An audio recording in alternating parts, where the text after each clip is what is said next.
Bonjour à tous, bienvenue sur My Travel Project et on se retrouve dans mon bureau. Alors je sais qu'on dirait pas comme ça parce que littéralement c'est un mur blanc avec juste ma carte du monde derrière. Mais on est bien dans mon bureau. En fait récemment sur Instagram j'ai posté cette story à propos de mon setup en freelance, que je commençais un appel de l'accompagnement en freelance que je propose avec un de mes clients du coup.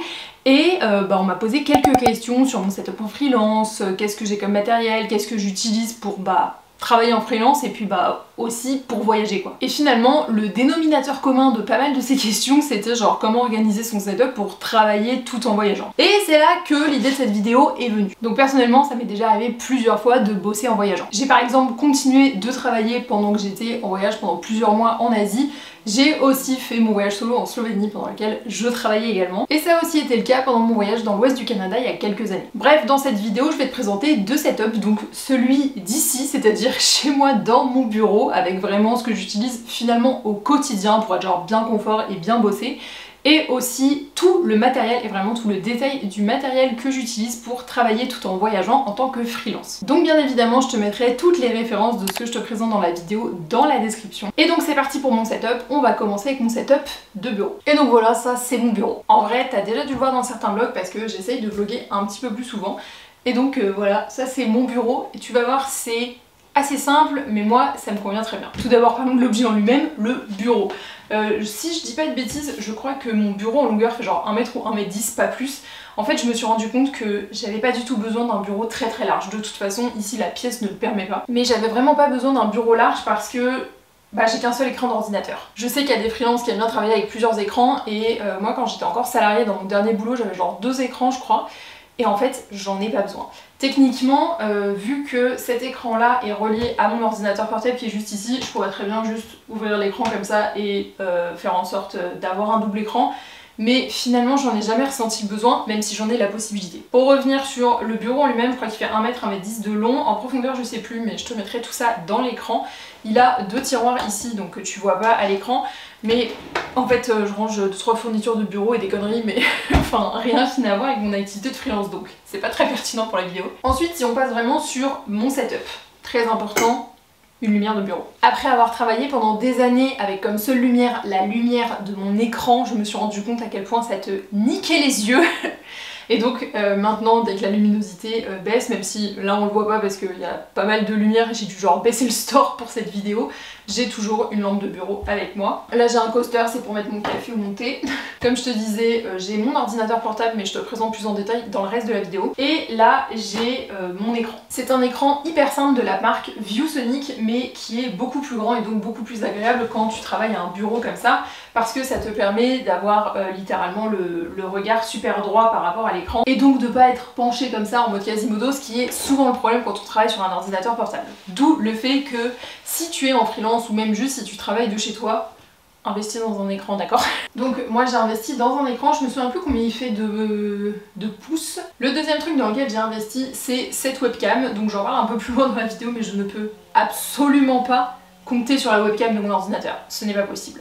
Donc quand je suis à mon ordinateur comme ça, j'ai directement cette webcam qui est branchée et connectée et c'est bien plus facile. Mis à part ça, vu que je suis quand même très bien installée sur un bureau, et bien je me sers pas en fait du clavier de mon ordinateur portable. J'ai un clavier Logitech avec la souris qui va avec et le tout est relié à mon ordi par la petite borne USB qui se branche. A noter que si tu travailles de chez toi, t'as quand même la possibilité de choisir ton propre clavier.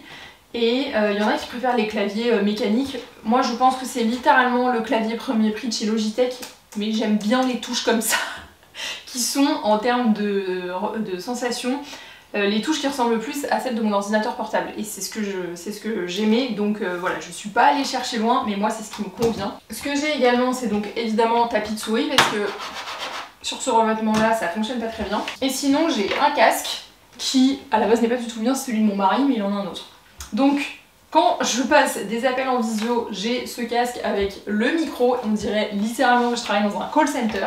Mais c'est vrai que pour travailler au quotidien à ta station de boulot en fait, je trouve qu'avoir un casque ça englobe bien les oreilles et c'est pas mal. J'utilise ce casque quand je suis à la maison, mais absolument pas quand je suis en voyage et que je dois travailler. Mais comme tu vois, mon setup est assez simple. Après ce que j'ai en plus là sur mon bureau, c'est, ça j'en ai déjà parlé dans quelques vlogs, c'est un planeur jour par jour où en fait ce sont juste des to-do list que j'ai à remplir ensuite pour noter ce que moi je dois faire pendant la journée. Et ce qui est bien, c'est que c'est un planeur qui n'est pas daté, donc en fait tu peux l'utiliser n'importe quand dans l'année, et ça c'est vraiment ce que j'apprécie. Et là j'ai aussi un bloc-notes de to-do list aussi, alors ça c'est plus pour noter des trucs perso que je dois pas oublier de faire. Mais comme tu vois, j'ai un setup extrêmement simple ici, enfin chez moi dans mon bureau. En fait, je me suis longtemps demandé si j'avais besoin de quelque chose de plus sophistiqué, peut-être plusieurs écrans ou quoi que ce soit. Et finalement je me suis rendu compte que non, j'en avais pas besoin, j'en ressentais pas le besoin. Par contre le dernier truc que j'ai modifié c'est la chaise de bureau. En fait à la base j'avais un autre fauteuil mais qui n'était pas du tout ergonomique pour travailler et je m'en suis vite rendu compte parce que mon dos me l'a fait payer.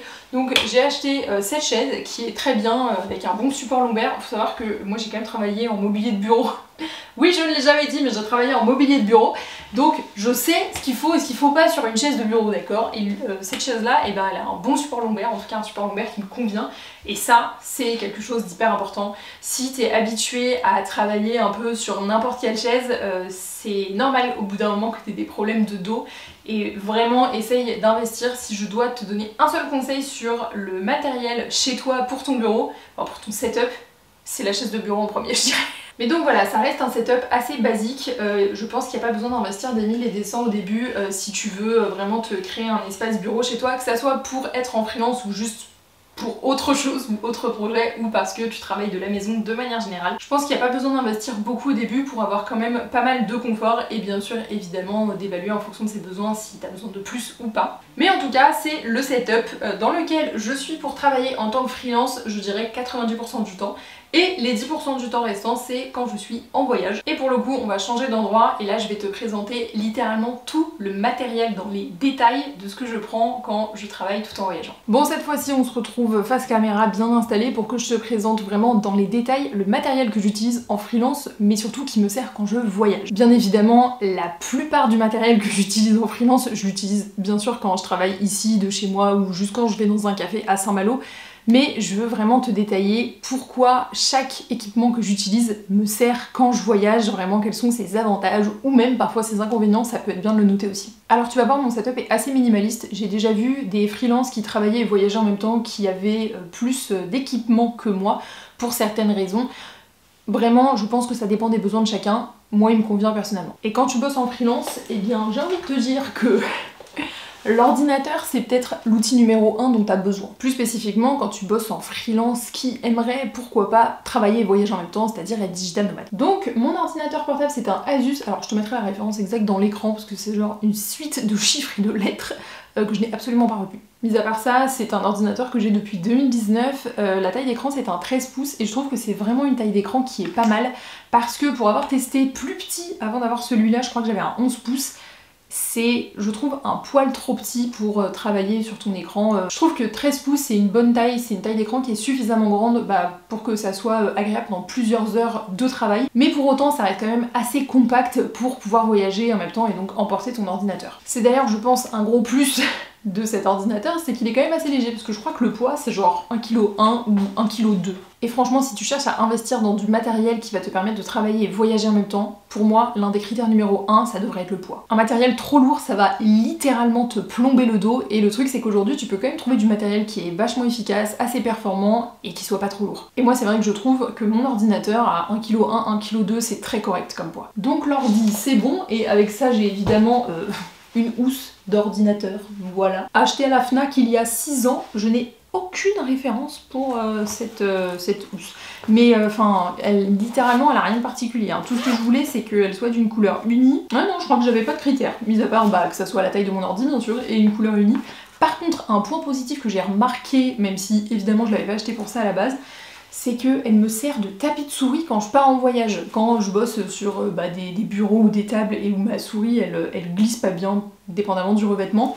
Ça, très très bon tapis de souris. Faut penser à des trucs versatiles hein, quand tu pars comme ça, travailler, voyager, donc moi ça me va. Pour continuer sur le reste de mon matériel, j'ai évidemment ma souris d'ordinateur. Alors pendant très Très longtemps, j'ai utilisé des souris filaires, donc les souris avec un câble qui se branche au port USB de ton ordinateur. Qu'on se le dise direct, en voyage c'est pas pratique. C'est un câble en plus, c'est un fil en plus, c'est chiant. Donc maintenant j'utilise cette souris Bluetooth. Honnêtement, je crois que c'est juste l'entrée de gamme de la marque Logitech. Pareil, j'avais pas de critères spécifiques pour le choix en fait de ma souris Bluetooth.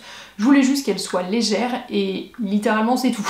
Aussi j'avais pas de critères concernant le choix de ma souris parce que j'ai pas nécessairement de problème de poignet ou de tendinite, mais si c'est ton cas, pense peut-être à regarder plutôt du côté des souris ergonomiques, surtout si tu pars en voyage, bah t'auras peut-être besoin quand même d'un minimum de confort et dans ce cas-là, prendre une souris ergonomique c'est forcément mieux. Mais en tout cas celle-ci, elle me convient très bien parce qu'elle est vraiment légère et surtout elle est très compacte, elle est vraiment genre plate et tout, moi c'est tout ce qui me va. Alors je voulais aussi te montrer mes écouteurs Bluetooth, mais je les ai oubliés dans mon sac. Les voilà, mes écouteurs Bluetooth, donc ce sont des écouteurs Bluetooth de la marque Jabra, c'est les Jabra Elite 4 et je les ai depuis 6-7 mois je pense. Pareil que pour la souris d'ordinateur, mais pendant des millénaires, je ne jurais que par les écouteurs filaires. Force de constater, le jour où j'ai testé des écouteurs Bluetooth, que c'était quand même bien plus pratique que d'avoir un câble qui se balance dans tous les sens. Il suffit que tu t'accroches quelque part, hop, le portable il part d'un côté et les écouteurs ils partent de l'autre. Et pour le coup, quand j'ai acheté les miens, contrairement à la souris Bluetooth, j'avais quand même quelques critères. Personnellement, pour les écouteurs Bluetooth, je voulais des écouteurs intra-auriculaires. Donc c'est le truc que tout le monde déteste, qui rentre dans ton oreille. Moi, c'est le seul truc que je supporte et surtout, c'est le seul truc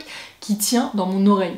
C'est-à-dire que les écouteurs filaires d'ailleurs, ou les AirPods là, d'Apple, impossible. Ça n'a jamais tenu dans mes oreilles, je déteste. Donc ça, les écouteurs intra-auriculaires, ça tient super bien aux oreilles, donc pour moi c'est le feu. Je voulais vraiment avoir l'option réduction de bruit parce que quand tu travailles dans un environnement un petit peu bruyant, que toi t'as besoin de te concentrer ou que bah t'appelles en visio et que encore une fois t'as besoin d'entendre la personne en face de toi, toujours mieux d'avoir une option de réduction de bruit. Et enfin, j'avais eu l'occasion de tester le micro de ces écouteurs là et je le trouvais vraiment correct parce que bah l'idée c'est quand même de pouvoir continuer à passer des appels visio et qu'on m'entende. Et en l'occurrence, je trouve que le micro est très correct aussi. Donc tu l'auras peut-être compris, mais je trouve ça hyper important de bien choisir ses écouteurs quand on décide en fait d'investir dans une paire d'écouteurs pour travailler et voyager en même temps. En général, tes écouteurs, si tu te lances en freelance, vont te servir dans le cadre de ton travail pour des appels en visio et dans ces cas-là, c'est quand même essentiel d'entendre et surtout de bien te faire entendre. Et enfin, le dernier point que je voulais soulever, c'est pourquoi des écouteurs et pas un casque. Bah alors c'est très simple, un écouteur ça fait cette taille là, d'accord? Vous avez vu la taille d'un casque? Moi je trouve ça beaucoup trop gros. Je dis pas que c'est lourd, mais c'est beaucoup trop gros. Ça prend trop de volume. Mais donc pour la taille, le poids et la praticité, pour moi les écouteurs gagnent à tous les coups si tu veux travailler et voyager en même temps. Encore une fois, je dis ça, c'est moi qui utilise bien un casque à mon setup de bureau, hein. Mais pour partir voyager, écouteurs, direct. Alors le prochain équipement que je vais te présenter n'était pas du tout à la base fait, enfin en tout cas je ne l'avais pas acheté pour travailler et voyager en même temps, enfin en tout cas pas pour mon activité de freelance, mais il me sert bien. Et c'est mon trépied, donc c'est le GorillaPod de Joby avec la petite attache pour mettre le téléphone. Et en fait, je m'en sers pour mettre mon portable dessus parce que je me sers de mon portable comme webcam pour mes appels en visio parce que j'adore mon ordi, hein. Mais s'il a bien un inconvénient, c'est sa webcam. Elle est claquée au sol, d'accord ? Claquée au sol. Et donc ce que je fais, c'est que je mets mon portable dessus et en fait j'ai une application qui s'appelle Droidcam. Je l'ai sur le portable et aussi sur mon ordi, je connecte les deux et après comme ça je peux me servir de mon portable comme d'une webcam. Donc ça forcément ça me sert beaucoup. Donc littéralement je pense pas qu'il y ait un trépied qui soit meilleur qu'un autre pour cette utilité spécifiquement. Moi j'ai juste pris le trépied qu'en fait j'utilise quand je fais mes vidéos en voyage. J'allais pas en emporter un deuxième juste pour faire des appels en visio, donc c'est ce que j'ai pris. Il y a encore deux équipements dont je voulais te parler dans cette vidéo et le prochain, c'est mon portable. Je l'ai changé au mois de septembre, c'est le Xiaomi 14. Et l'un de mes critères quand j'ai changé de téléphone, c'était la qualité de la caméra. Non pas que la qualité de la caméra de mon ancien téléphone était si pourrie que ça, mais sur certaines photos, certaines vidéos, j'étais un petit peu déçue. Enfin, j'avais vraiment envie d'avoir quelque chose d'une meilleure qualité. En l'occurrence, on est bien d'accord, mon portable n'est pas juste un outil pour bosser en freelance, c'est aussi mon portable perso. Donc le fait d'avoir une caméra de meilleure qualité, c'était pas uniquement pour les appels en visio, hein. C'est aussi pour faire des photos, des vidéos et filmer des vlogs, voilà. Mais je me suis dit que ça serait quand même une bonne valeur ajoutée d'avoir une bonne qualité de vidéo vu que j'utilise mon portable pour faire caméra pendant mes appels. Et je peux te dire que je ne suis absolument pas déçue parce que vraiment la qualité de la caméra est vraiment bonne. Alors ça filme en 4K, je n'ai peut-être pas besoin de filmer en 4K pour faire des appels visio, bien sûr. Par contre la qualité est largement supérieure à ce que j'avais avant et c'est vraiment ce que je souhaitais. Donc ce que je peux te recommander si tu as besoin de ton téléphone pour certaines missions en freelance pour travailler et voyager en même temps, c'est quand même de regarder la qualité de la caméra. Si comme moi par exemple tu utilises ton portable en guise de webcam pour des appels visio par exemple. Et mon dernier équipement c'est mon SSD, donc c'est mon disque dur qui est littéralement tout petit. Honnêtement je ne l'emmène pas à chaque fois que je voyage voyage et que je dois travailler pendant mon voyage parce que j'en ai pas nécessairement tout le temps besoin. Mais si je pars sur une longue période, par exemple comme mon voyage en Asie de 3 mois, évidemment que là je vais le prendre parce que je vais nécessairement avoir besoin de bouger des trucs, des dossiers de mon ordinateur et de les stocker autre part, et dans ces cas-là, mon SSD est très utile. Il est minuscule, il fait 1 Tera et j'ai encore évidemment énormément de place dessus. Et pareil, si tu pars travailler et voyager sur du long terme, je ne peux que te recommander d'investir dans un SSD. C'est sûr que c'est peut-être un peu d'argent d'investi au début pour avoir une grosse capacité, mais vraiment par rapport au poids que ça fait, au fait que ça soit super compact et surtout à la tranquillité d'esprit que ça te donne d'avoir une grosse capacité de stockage, pour moi c'est inégalable. Donc si tu es en train de regarder pour du matériel qui va aussi te servir pour travailler et voyager en même temps, je ne peux que te recommander de regarder pour acheter un SSD. Donc voilà pour mes 2 setups de freelance, un qui est ici chez moi pour travailler et tout mon matériel finalement pour travailler et voyager en même temps. Et si toi aussi tu cherches à optimiser ton setup de travail qui pourra aussi te servir en voyage, alors j'ai 3 conseils à te donner avant de terminer cette vidéo. Tout d'abord, ne complique pas le tout. Si tu as la possibilité de travailler en voyageant, 95% du temps, la seule chose dont tu auras besoin c'est d'un ordinateur et d'une connexion internet. Personne ne t'oblige à acheter une souris ergonomique, un support d'ordinateur portable, une autre webcam par exemple. Il faut vraiment, je pense au début, aller à l'essentiel et peut-être avoir pas assez de choses, mais comme ça, définir au fur et à mesure ce qui nous manque, ce dont on aurait besoin, ce qui nous ferait envie. Et je pense que c'est peut-être la meilleure solution que d'acheter de l'équipement supplémentaire au fil du temps en fonction des besoins que tu auras identifiés chez toi et en fonction de ta manière de travailler en voyage. Le poids doit être un de tes critères numéro 1 si tu dois t'acheter du matériel. Pense à ton dos et pense surtout à ton sac à dos, surtout si tu décides de partir pendant plusieurs mois, de voyager sur du long terme. Vraiment, je te jure que tes cervicales te remercieront. Et enfin, essaye d'utiliser du matériel versatile. Par exemple, n'achète pas une nouvelle paire d'écouteurs ou un nouveau casque juste pour l'utiliser pour voyager et travailler en même temps. Essaye plutôt de sélectionner un modèle que tu utiliseras à la fois pour travailler, mais aussi pour écouter de la musique, des podcasts, faire passer le temps. Et donc voilà, c'est tout pour cette vidéo sur mon setup de freelance et surtout tout mon matériel pour travailler en tant que freelance tout en voyageant. Encore une fois, toute la liste de mon matériel sera listée dans la barre d'infos et aussi en commentaire épinglé de cette vidéo. Et bien sûr, si t'as d'autres questions sur le sujet, tu peux me les poser dans les commentaires. En tout cas, j'espère que ça t'aura plu et nous on se retrouve bientôt dans une prochaine vidéo. Ciao!